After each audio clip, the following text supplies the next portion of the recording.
It's been a really busy past week in the footballing world with the 2022 FIFA World Cup in Qatar, qualification cycle being finalized other than those 3 more spots that need to be decided. But basically, the World Cup set, and late last week we also saw the draw for the group stage of the World Cup that's going to be happening in November. If you're like me, and I'm sure a lot of you are, when the World Cup comes around, there's just this wave, this aroma of nostalgia, good vibes, great memories. I think back to 2014 in Brazil, the U.S. men's national team qualifying for that tournament, getting out of the group of death and falling to Belgium, but such a great time. Again, even outside of the U.S. team, you had the great story of Germany beating Brazil 7-1, Messi getting to the final and falling a little short, and I still just have that replay of Mario Götze's final goal going into the net and then celebrating. It's just a time of peace. The last World Cup in 2018 didn't bring as much of those fond memories that I can think about, but Germany getting knocked out of the group in that tournament, France making it all the way to the final, obviously winning it, Mbappe putting on a huge show. What I'm getting at here is, man, the World Cup's just such a fun time. And for this one, the groups are drawn now. Now there's actual tangible excitement for this tournament. And today I kind of want to react to what the groups were drawn and also give you my thoughts on the U.S. men's national team group, because I got some thoughts. I'm going off the cuff in this video. I got no real train of thought. I have the groups in front of me and I just kind of want to talk about them and see what I think. Before we actually get into discussing the groups for this, there's a few things I kind of want to get off my chest. The first very obvious one, this tournament is in Qatar. There's been a lot of human rights issues going on with that, and I advise everyone to go do your own research, look into it yourself, and make a decision. If some people don't want to watch this tournament, you make that decision for yourself. The next 2 points are a little lighter, but man, once this tournament's in Qatar, they're obviously playing it in the winter. And for me, man, I have this vision of, a summer tournament, the World Cup. It's warm outside. You're going out, you're watching these games, you're staying up late.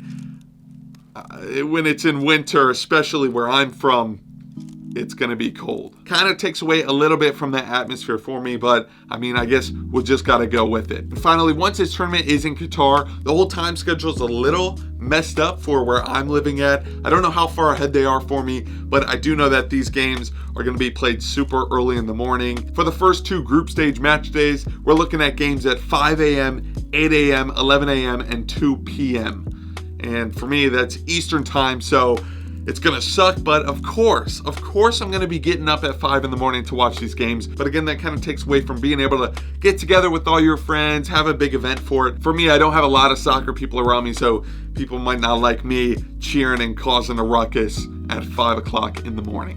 But anyways, that's all I kind of want to talk about before we get into the group, so now let's just dive in. We aren't going to start with Group A just because USA's in Group B. I have the most to say about that group, and I think that's most of my audience is here for the USA, so we're going to discuss them first. So in their group, they got England, Iran, USA obviously, and then the European playoff spot between Ukraine, Scotland, and Wales. As I was watching the draw live, I was really happy with this group we got. I think out of those first pot 1 teams, you got Qatar, who obviously everybody wants, but Brazil, Belgium, France, Argentina, Spain, Portugal, England.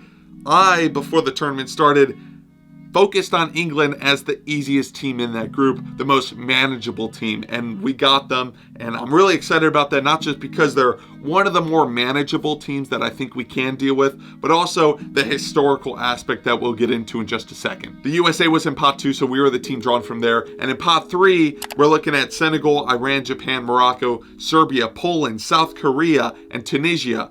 And for me, I located Iran as one of those 3 teams in that pot that I would have wanted to get, and we got them. And by that time, when we got to pot 4, there was only a few teams that were even available for us, because you can't play the same teams in the same confederation unless it's multiple European teams, because there's so many of them. And because of that, and after Ecuador was drawn in Group A, there was only 3 teams that we could have picked from pot 4. And that's the African teams in Cameroon, Ghana, as well as the European playoff with Wales, Scotland, Ukraine. So for me, out of those 3, knowing the USA's history with African teams in the World Cup and watching a little bit of AFCON and knowing how good those 2 teams are, Ghana and Cameroon, I wanted Wales, Scotland, or Ukraine. I wanted that European playoff spot, and we got it. So overall, I think this is again, I don't want to say good or easy because I'll get into arrogance in a second, but this is one of the more manageable groups. These are the teams that I want to play, and these are the teams that I think we have the best chance of qualifying out of our group 4. So now let's get into the meat and potatoes. We're drawn against England. Again, I wanted England. I saw them as the most manageable team in pot 1. Even though, yes, I know they're good. They just had a great run in the 2018 World Cup. Same with the Euros, obviously.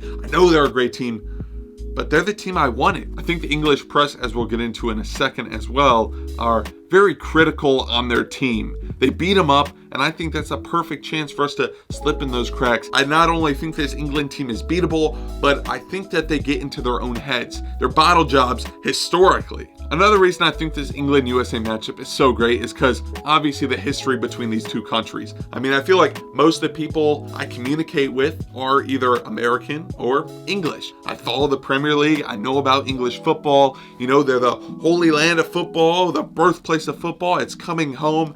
And so I just love the rivalry there. Along with that, I love me a little bit of history. So thinking back to the Revolutionary War, man, I'd love to pull off another upset over England. Now, you may think I'm being a little harsh on England, but it's no worse than what they're doing to us. Again, I think England is a beatable team, but I also know that they are a good team. They are the favorites to beat us. They're the favorites to top this group. But the disrespect I think they've shown the U.S. men's national team and the USA in general is absolutely disgusting. Since this group came out, again, I see a lot of English content out there. It's been going all around social media. Man, are they arrogant. Man, do they think that they have this in the bag. And to be honest, it is frustrating. It is annoying to see all the things that the English fans are saying, and I just can't wait for in about 7 months when we can prove them wrong. Just like in 2010 when the English media was celebrating such an easy group against Algeria, Slovenia, and the USA. I mean, do you remember who topped that group, England?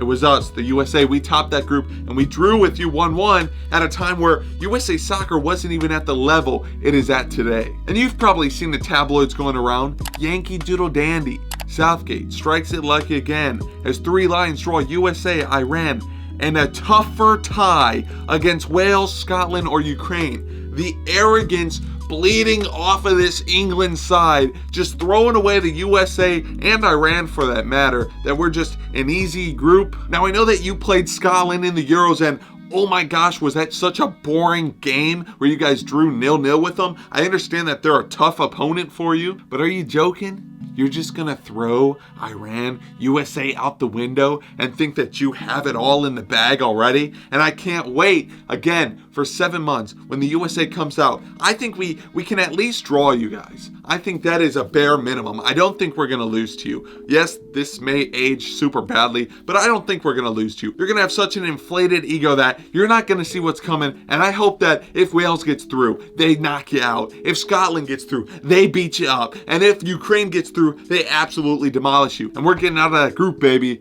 whether you're with us or not. Now, in all seriousness, yes, I am frustrated by the English media and the English fans. It is frustrating that they're just pushing us to the side. But I get it. You think you've been there, you've done that. You do you. For me, I think we do have a favorable group. But I'm not just throwing it out the window that we're going to be able to beat England, Iran, and whoever comes out of that European playoff spot. I'm hopeful we can, but I'm never going to say that, oh yeah, we got it locked. We're playing England, Iran, and a tougher opponent in Scotland. You're not going to hear me say that because I know this is the World Cup. Anything can happen. After Trinidad in 2017, I'm not putting my eggs in no basket. I'm hopeful, but I'm not going to rely on it. And honestly, after your 2014 World Cup failure and your 2016 Euros failure, I don't think you should be doing that either. Iceland beat you, okay? So why don't you just hold on for a second? Hold on, and why don't you wait a few months, see how we're looking then, and then make an assessment. So that's all I want to talk about England. I just can't believe what they're putting out there, how full of themselves they are, but you do them. I just wanted to get that frustration out. It was too long for a tweet, so I figured I'd do this little extended video thing. Moving on to the other teams in the group, I don't know a lot about Iran. I know that they beat us in the 1998 World Cup, and I know that they've qualified for like the past 3, so they're definitely a quality team. But again, I do rate the USA. I think we should be able to beat them. but never say never. As for the European playoff spot, Ukraine, Scotland, and Wales, I kind of back our chances against Scotland. Wales, I think they're a close second highest of those three, especially with Gareth Bale. You never know what he's going to do. And kind of just the fact that they're coming into the World Cup for the first time in a long time, you always got to be careful for those kind of teams. And for the Ukraine, again, they're going to have a lot of momentum coming into this tournament if they qualify, so they're another team to be worried about. But again, I think we should be shooting for 3 points against Iran, the European playoff spot. England, I'd like to get a point from them at least. But I think getting out of this group is very manageable. We can do it if we're on top of our game, which honestly isn't often. But I hope that, when we get to this big stage, that we're able to play to the level of our opponents. And I could see us topping this group, to be honest. But second place is what I'm looking at. For the groups, this is kind of the first World Cup where I can remember that there's not really a group of death. There's definitely a challenging group, but there's not a real notable group of death here. Looking at Group A, you got the host Qatar, Ecuador, Senegal, Netherlands. This is a very tough group, I think, for Qatar. Ecuador's a very solid team. Senegal coming off such a great year so far, winning AFCON and also qualifying for this World Cup over Egypt. And then the Netherlands making it into the World Cup for the first time since 2014 is going to be another team that's ready. Those are the two teams I see making it out of this group, probably Netherlands and Senegal. But again, we'll kind of look at this in about 7 months, and I'll give a full evaluation of what I think. In Group C, Argentina, Saudi Arabia, Mexico, Poland. For my Mexican fans out there, it's going to be a tough one for you guys. Lewandowski from Poland, even though they don't really show up that well in World Cups. For Argentina, I don't really have to say a lot about them. Messi, Martinez, Dybala, very strong team. Mexico, I do think you could get out of this group maybe in second. I know that you're going through it a little bit at the moment, but trust me, you bring in Chicharito, he'll get you a goal, he'll get you through the groups. In Group D, we have the champions, France, a playoff between Australia, the UAE, and Peru, which I could see probably Peru coming out of, who are also another team to always watch out for in the World Cup. And then Denmark, who just pulled off an amazing run at the Euros, and Tunisia. I know I'm kind of downplaying all the Middle Eastern countries here, but I really don't know a lot about them. So in this group, I probably see France going through. And then it's kind of a toss-up whether Peru or Denmark is going to make it into that second place spot. In Group B, we have one of the harder groups, which is Spain, a playoff between New Zealand and Costa Rica, Germany, and Japan. Now, Germany, they're not going to want to get knocked out in the group stage like they did in 2018. I think they're also one of the favorites for this tournament. For Spain, I think they're maybe a striker away from being a complete team, but with Ferran Torres coming more into the play, you never know what's going to happen with them.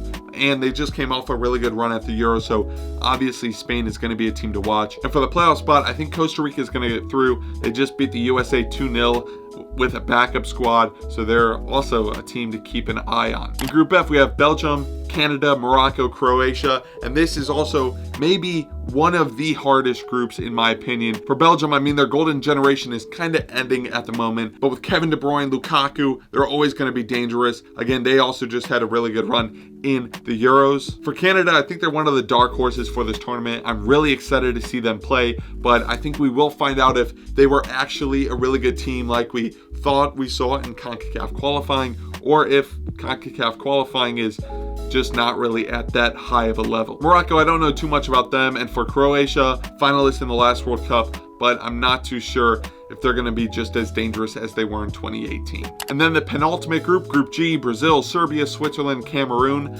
Brazil, I think, are favorites for this group. Serbia, though, I think one of the better teams from that pot three coming into this. And Cameroon, with Nuhu from Seattle Sounders, I'm expecting them to get out of this group too. That's who I'll probably have Brazil and Cameroon getting out. And finally, Group H, Portugal, Ghana, Uruguay, and South Korea. This is, again, arguably, I think, in the same difficulty level as Group F with Belgium and everyone. Portugal, I expect to get out of that group, but Ghana, they're always dangerous in this tournament. Uruguay as well. You got the history between Ghana and Uruguay and that whole Suarez save fiasco going on there. And South Korea as well is going to be an energetic team in that group.